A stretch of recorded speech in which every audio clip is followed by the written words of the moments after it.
오늘은 아하스의 악정, 아하스의 악정이란 제목으로 말씀을 상고합니다.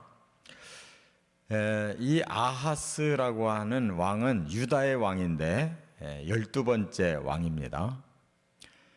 유다라는 나라가 20명의 왕이 다스렸는데 그 중에서 이제 7대 왕 아달랴라고 하는 여왕이 이제 가장 극악했고, 그 사람은 본래가 뿌리가 이 다윗의 자손이 아니고 그 두로 시돈 그 자손이에요.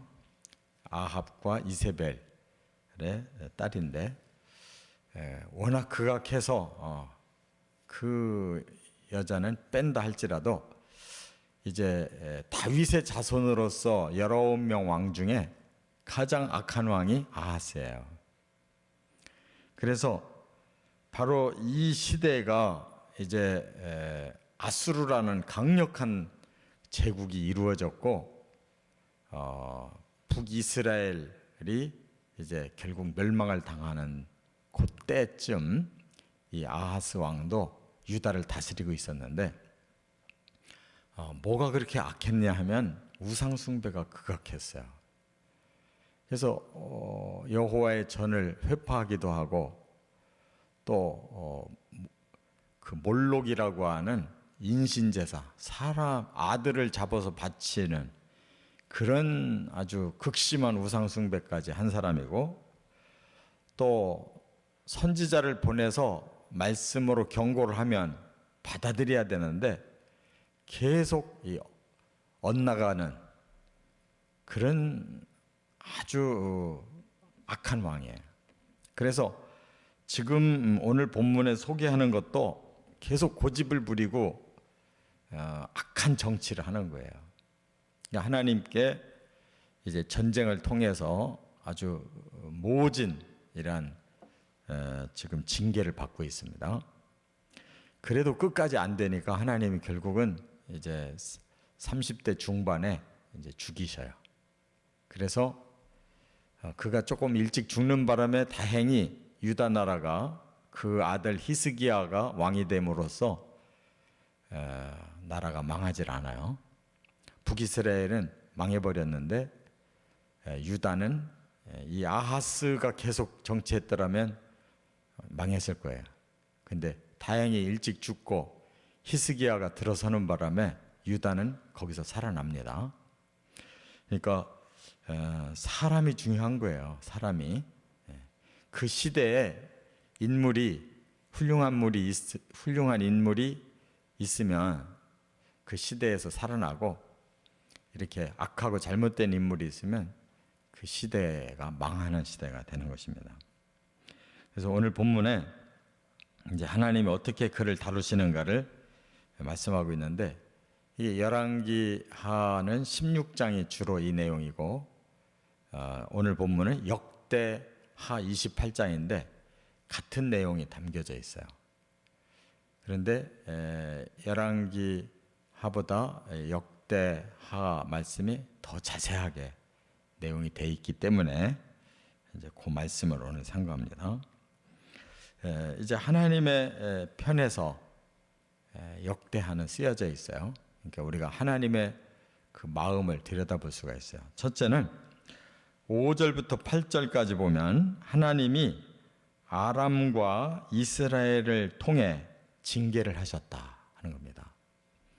유다의 아하스 왕이 하도 말을 안 듣고 악하게 나가니까 오히려 북쪽에 있는 아람 나라 그리고 이스라엘 두 나라를 통해서 징계를 하셔요. 그래서 북쪽에서 이제 연합해가지고 쳐들어온 거예요.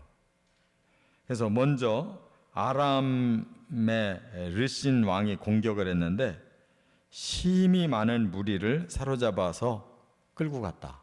그러니까 유다의 백성이 아람 나라에게 무참히 공격을 당해가지고 많은 사람이 포로로 다메섹으로 끌려갑니다.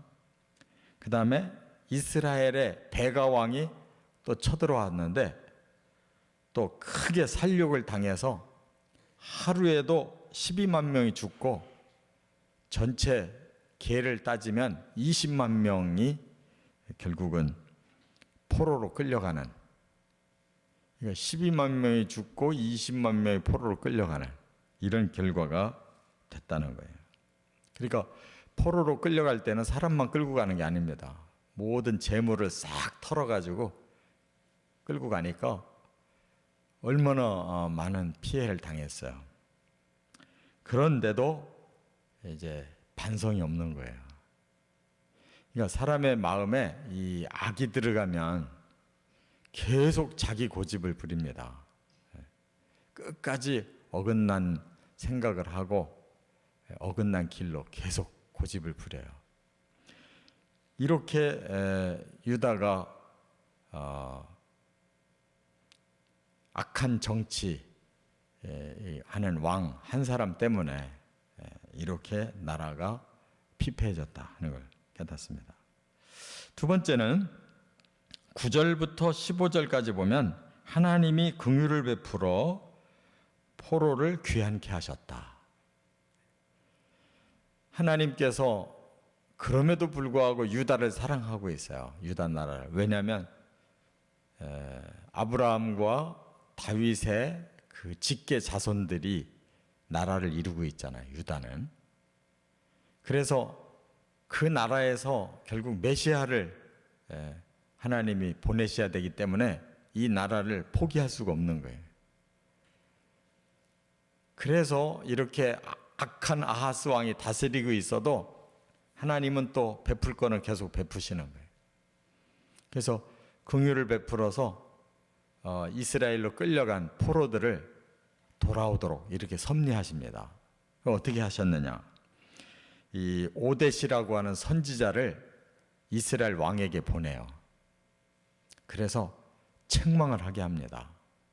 뭐라고 말하냐면 너희들이 훌륭해서 이렇게 전쟁에서 이기고 유다의 포로를 끌고 왔는 줄 아느냐? 너희들도 범죄한 자들이다.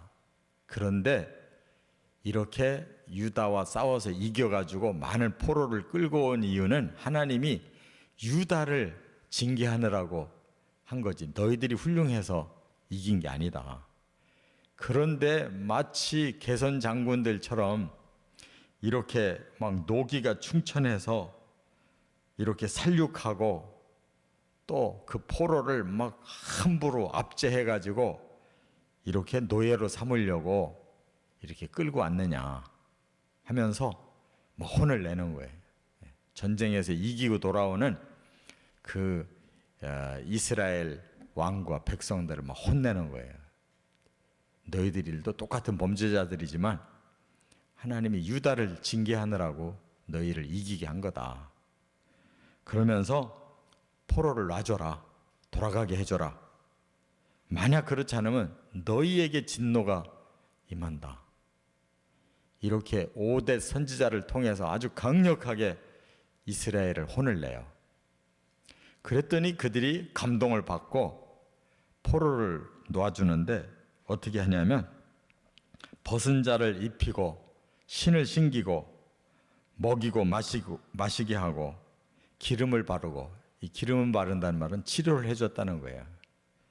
그리고 약한 자들은 나귀에다가 실어주고 태워서 고스란히 돌려보내줬다는 거예요.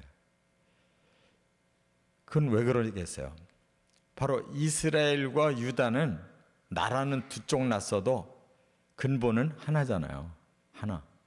아브라함의 자손 이삭과 야곱의 자손이잖아요. 12지파거든요. 근데 지금은 2지파, 10지파 이렇게 나눠져서 두 나라로 싸우고 있어요. 우리나라도 지금 남북이 갈라져 싸우는데 여러 해 갈라져 있으니까 남남처럼 느끼고 통일 안 됐으면 좋겠다 그러는데 그건 너무 좁은 시각이에요. 이 세계에 같은 피가 흐르고 같은 말을 쓰는 민족이 이렇게 두 나라로 갈라져 있다는 것은 아주 불행한 겁니다. 그러니까 민족을 품을 줄 알아야 돼. 하나님 뜻이 그거예요. 지금 유다가 너무 못된 짓을 하니까 이스라엘 통해서 치신 거지, 너희들이 이방인들처럼 서로 그렇게 마구 치고 학대하고 그러면 안 된다는 거예요. 어떤 분들은 북한을 완전히 폭파시켜서 멸망시켜야 된다고 그러는 분들도 있는데 그건 아주 잘못된 생각입니다. 같은 말을 쓰는 민족이 5,000년이 이렇게 내려온 거는 하나님 섭리가 있어서 이렇게 두신 거지 필요 없으면 벌써 치웠죠. 이 작은 땅덩어리의 나라에 같은 말을 쓰는 민족이 이렇게 5,000년 겨우 70년 지금 헤어져 있는 건데 크게 봐야 되는 겁니다. 하나님은 유다도 이스라엘도 나중에 다 훈련시켜서 통합시키고 계셔요. 이렇게 긍휼을 베푸셨다는 거예요. 그러니까 우리가 죄가 있어도 하나님의 긍휼이 있는 이유는 사랑하기 때문이에요. 그 죄만 회개하면 되는데 그걸 안 하니까 이렇게 하나님이 가슴 아파하시는 거예요. 세 번째, 16절부터 21절에 보면 아수르를 의지하나 하나님이 유익이 없게 하셨다 그랬어요. 아하스는 그래도 또 반성을 안 하고 오히려 저 위에 강대국인 아수르를 의지하면 얼마든지 보호를 받고 살 거다 이렇게 생각하고 또 아수르에게 손을 내밀어요. 근데 하나님이 반성 안 하고 회개 안 하는 아하스를 그냥 두질 않으시고 아무 유익이 없도록 또 섭리를 하셔요. 이게 사람들의 생각이에요. 사람들은 눈에 보이는 힘만 의지하려고 그래요.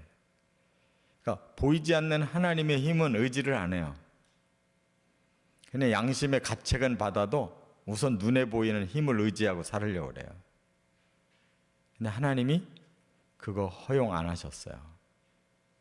그리고 오히려 여기 보니까 에돔과 블레셋이 쳐들어왔다고 그랬어요. 에돔 나라는 유다의 밑에 있어요. 바로 밑에. 블레셋은 옆에 있어요. 옆에서 밑에서 지금 앞에서는 북에서 두 나라가 쳐들어왔는데 엉뚱하게 이제 아수르를 의지하려고 하니까 하나님이 옆에 있는 블레셋이 또 유다를 치고 밑에 남쪽에 있는 에돔이 유다를 치게 하셨어요. 그래서 또 많은 피해를 받고 또 끌려가고 일부 지역이 점령을 당해버려 가지고 뺏기고 그런데도 회개 안 하고 저 위에 있는 아수르에게 은금을 다 모아서 또 갖다 바친 거예요. 그랬으면 도움을 받아야 되는데 오히려 아수르 왕이 내려와서 유다를 공격했습니다. 그러니까 이 모든 것이 하나님의 뜻은 하나예요. 유다는 특별히 하나님이 사랑하고 보호하시는 나라이기 때문에 하나님만 잘 믿으면 하나님이 책임져 주시겠다는 거예요. 그런데 그렇게 하나님을 거역하고 그렇게 아주 인간적인 생각으로 나라를 다스리니까 이렇게 온통 사방의 나라를 통해서 전쟁으로 시련을 당하게 하신 거예요. 그리고 결국은 아하스는 끝까지 회개 안 하고 그렇게 나가니까 하나님이 죽이신 겁니다. 그는 열왕의 묘에 들어가지도 못했어요. 가장 악한 왕이기 때문에 백성들도 다 알고 그 사람을 제껴버렸어요. 다행히 히스기야 왕이 훌륭해서 아수르에게 먹히지를 않고 특별하게 보호를 하신 거죠. 그러니까 이처럼 우리 사람들의 생각이 하나님과 반대편으로 가는 사람들 참 어리석은 사람들이에요. 너무 고집이 세가지고 자기 뜻을 안 꺾어요. 그러면 계속 이렇게 시련이 닥치고 끝이 좋지 않은 것이다 하는 걸 우리가 깨닫게 됩니다. 그래서 가장 지혜로운 사람 누구냐? 사람이기 때문에 잠깐 악한 일도 하고 또 여러 가지 실수도 하지만 하나님 말씀에 깨달음이 오는 사람은 지혜로운 사람이에요. 그래서 바로바로 돌이킬 줄을 알면 이렇게 큰 시련을 당하지 않습니다. 항상 하나님 말씀에 귀를 기울이고 살아가시기를 주의 이름으로 축원합니다.